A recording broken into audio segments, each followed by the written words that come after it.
Chapter 7 is probably the most difficult of all the chapters, and that's because it is so abstract. It talks about this distribution of sample means. You're used to the term distribution. We have a distribution of scores, we have a distribution of grades, we have a distribution of income, we have a distribution of minutes that you spend studying. We can have many distributions. And you're used to that. We've used that term. We can compute a mean for that distribution, for a distribution of scores. We can compute a standard deviation for a distribution of scores. But in Chapter 7, we're talking about this notion of a distribution of sample means. It's very abstract. This distribution of sample means is theoretical. It relates to something called the central limit theorem, and this theorem and this theory and this distribution of means underlies how we determine whether a sample mean is like a population mean or whether two sample means are the same or different from one another. So be patient with yourself, read this chapter, reflect on it. I'm hoping that my narration of this PowerPoint will make it clearer, but it's a difficult chapter. And in this PowerPoint and PowerPoints that follow, I'll constantly be referring back to some of the ideas here, so eventually they sink in and you get them. But be patient with yourself. Okay, let's move to the first slide. Again, pause it. Some slides I may not have any narration to, or it may be very brief, and others I may have more narration. So again, you're used to in chapters, in the first 5 chapters where we talked about distributions of scores and how to change a score to a z-score. We practiced that in Chapter 5. In this chapter, we're going to be talking about taking a sample, computing a mean for that sample, and then taking another sample of the same size and computing the mean for that sample, and doing that again and again and again, and changing each of the sample means to a z-score. You're used to changing a score to a z-score. In this chapter, you'll see how we change a sample mean to a z-score.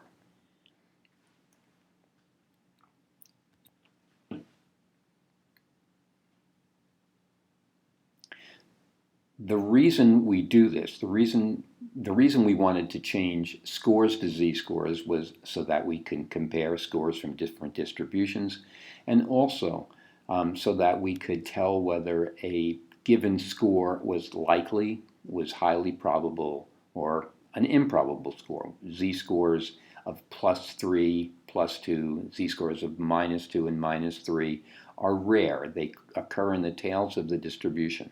Well, by changing sample means to z-scores, we also can determine whether a sample is unusual given what we think we know about the population. So again, we're back into z-scores, back into probability, only we'll be talking about the probability of a sample mean rather than the probability of an individual score.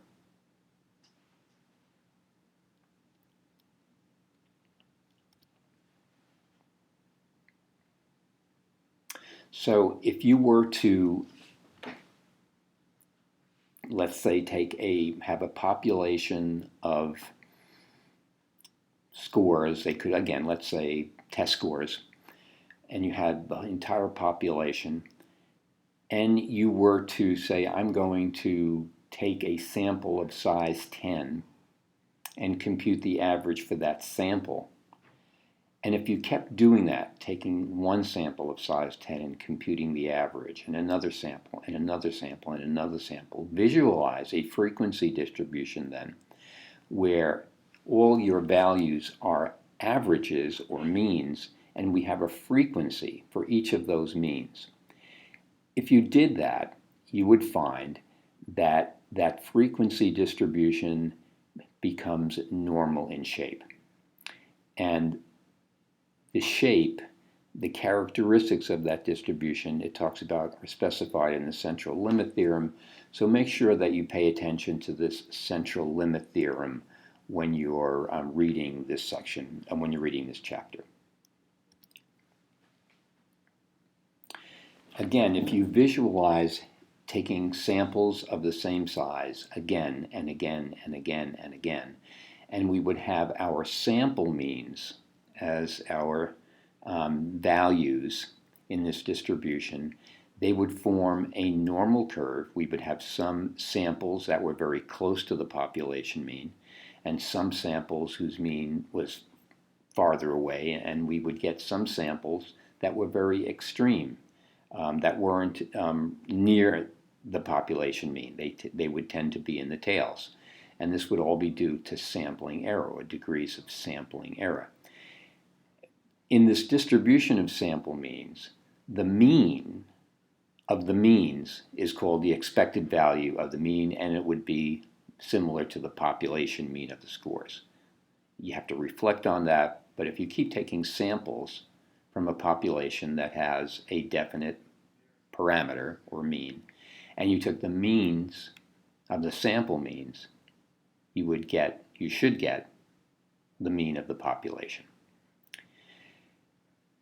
You can also determine the standard deviation of all those means. Previously in Chapter 4, you learned how to compute the standard deviation of an individual score. We had all the scores, we computed the average for those scores, we subtracted each score from the average, or we subtracted the average from each score, we squared it, we divided by n if it was a population, or n minus 1 if it was a sample. We took the square root of that, and we got the standard deviation of the scores. In this chapter, we're talking about having our scores really are means now, they're averages, and we have a distribution of averages. Well, you can visualize how you can compute a standard deviation of averages. You have, let's say, if you took us 10 samples, you would have 10 averages.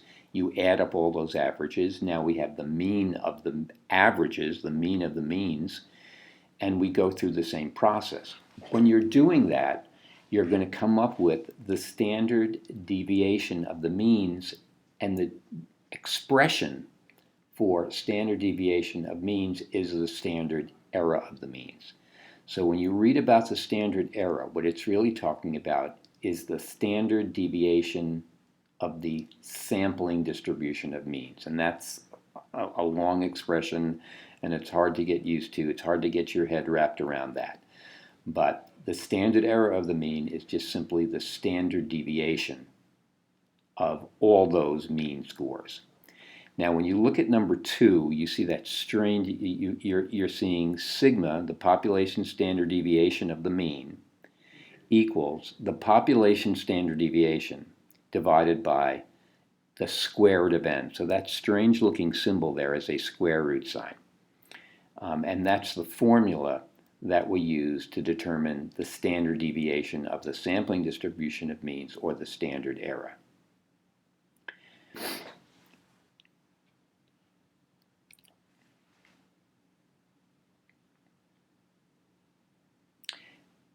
What this slide is trying to explain is that, again, if you kept taking samples of size 10 from a population and computed the means, those mean scores wouldn't all be the same. They would vary because there are different samples of people in each sample.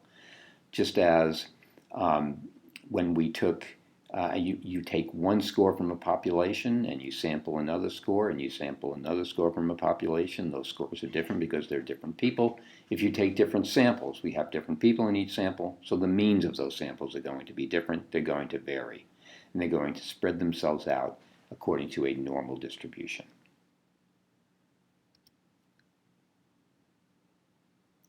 Now, although the sample means will have different means, if the samples were taken correctly in a non-biased way, so that we had probability samples, the samples should be close to the population mean. The sample means should be close to the population means, but they'll spread out. And every now and then, you may get a sample mean that's very far away from the population mean. Just as every now and then, if you took a random sample of students from a class where the average was 50, you might take a student who got a 75 on that test, or a 25, a very unusual score. If the standard deviation, let's say, were 10 points. However, most of the students that we select in that sample, their scores would be relatively closer to the mean, because that's where most of the students fall. Similarly, with the sampling distribution of means. Samples that you take should be close to the population mean. This means of the sample means should be close to the population mean. They should pile up around the population mean, or mu. However, there are going to be some that are farther away than others.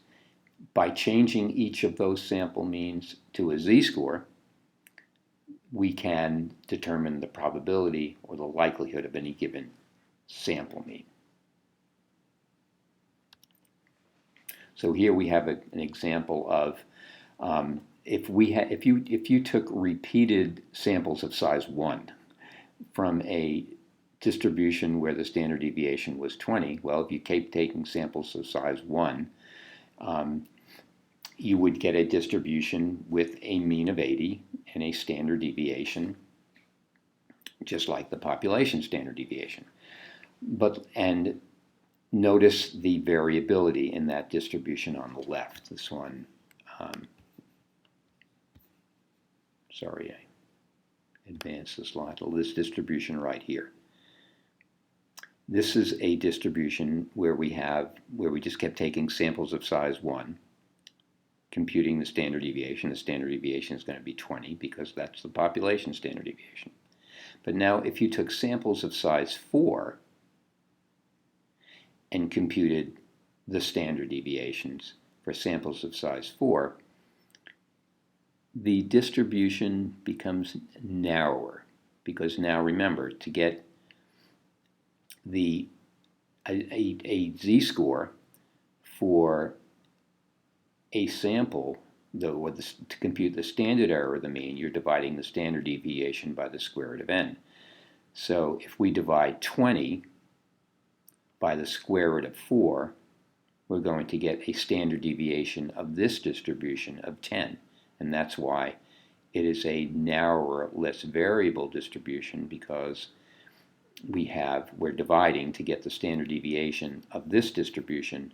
We divide the standard deviation of this distribution by the square root of 4. Now let's say we took a sample size of 100, and we kept taking samples of a size 100, again and again, more and more samples of size 100 from this parent distribution up here. Our standard deviation of this parent distribution is 20. So the standard deviation of this distribution will be 2, because we would be dividing 20 by the square root of 100, which is 10, and 10 divided into 20 would give us 2. So our sampling distribution, as we increase the sample size, the variability of the sampling distribution gets narrower and narrower. The variability of all the samples in those sampling distributions gets narrower and narrower. The mean of the sampling distribution stays the same, but the variability changes.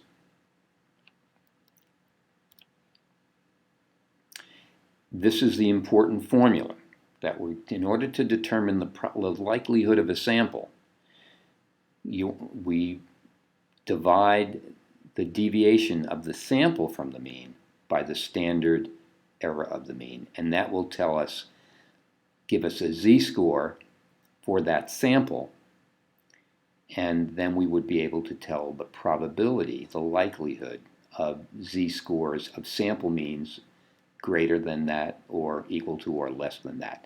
So in Chapter 5 you learned how to take the z-score, to find the z-score of an individual score. This m was an x, this was a mean for a sample, or mu if it were a population. We got a deviation score for one score, and we divided this by sigma. We didn't have an m there. It was just the standard deviation of those scores. But when we're dealing with samples, and we draw a sample mean, and we want to know what is the z-score for that sample mean, we take the population mean, which, if it's in a problem, you'll be told the population mean. You subtract that from the sample mean and divide that by the standard error of the mean. And in order to calculate the standard error of the mean, you take the standard deviation of the parent distribution and divide it by the square root of the sample size. So the z-score that you get for a sample mean will tell you whether the sample mean is greater than the population mean. Positive scores, the sample mean is higher than what we would expect the population mean to do. Negative scores mean the sample mean is less than what we would expect the population mean to be. And the numerical value of the z-score tells us how far above the population mean that sample mean is.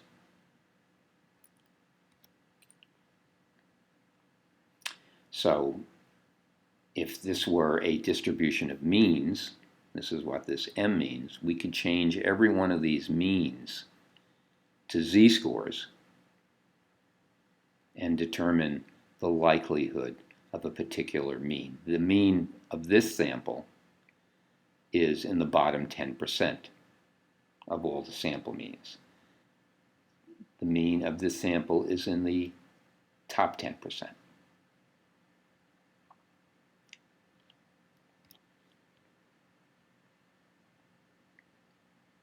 Again, because the distribution of sample means tends to be normal, the z-scores, we can use the z-score table to compute the probability. So when you compute the z-score for a sample mean, you can determine its probability by using the table that we use to find the probability of individual scores.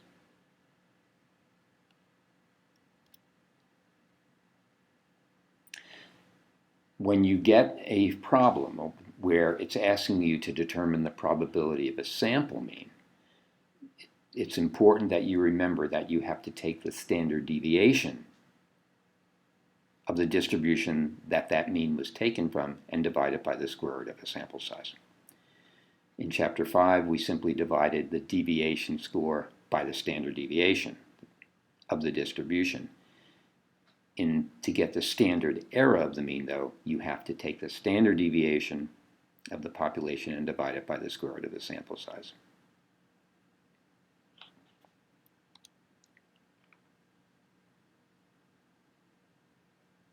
So here we have a distribution with a mean of 100 and a standard error of the mean of 20. A sample mean of 540 is 2 standard errors above the mean. So rather than with scores, we said the score is 2 standard deviations above the mean. But when we're dealing with sampling distribution of means, we say it's 2 standard errors above the mean. Or if the mean were 400, if the mean of a particular sample was 460, we would say it's 2 standard errors below the mean, and we could find its probability by going to the table.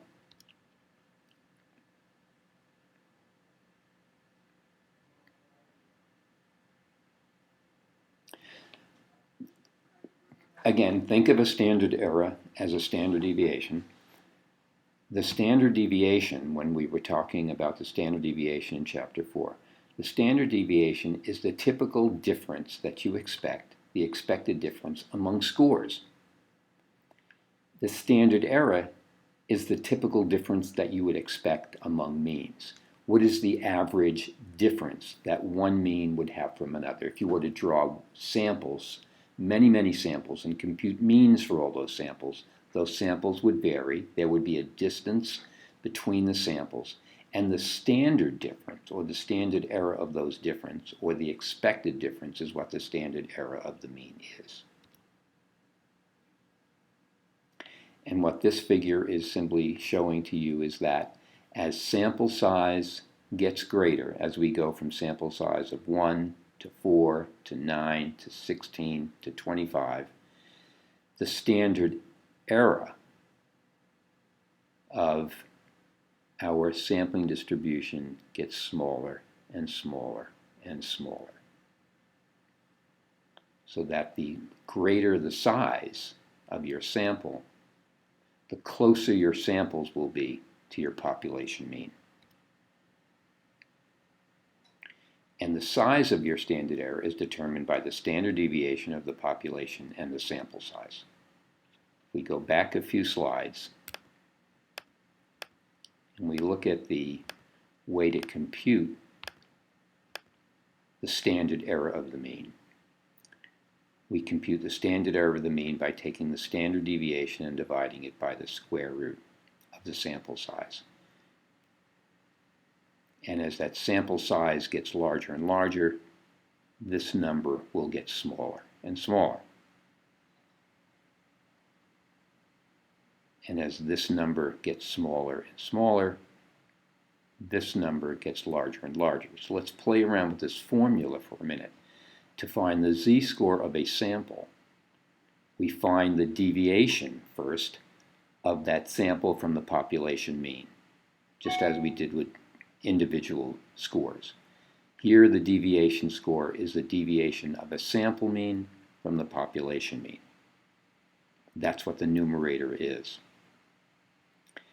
Your denominator is the standard error of the mean, is the typical difference that you would expect between samples that you take repeatedly from a distribution of scores. So this z-score then represents how many standard errors a particular mean is for a sample above or below the mean. And this z-score will get larger and larger and larger the larger is the deviation between a mean and the population mean, and the smaller is the standard error.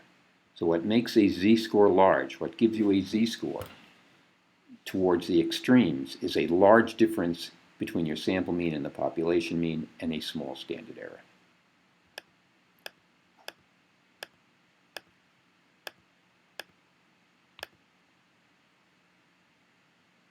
So this slide here, the magnitude of the standard error is determined by those two factors, the standard deviation and n, and you could think of the standard error as the expected difference, what you'd expect to be the difference between samples, from one sample to another.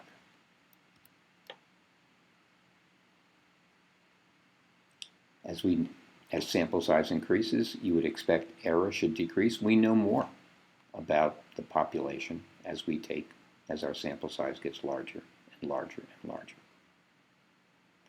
The larger the sample, the more accurately it should represent the population. If our sample were everybody in the population, then our sample mean then would be no different from the population mean, because the sample is the population.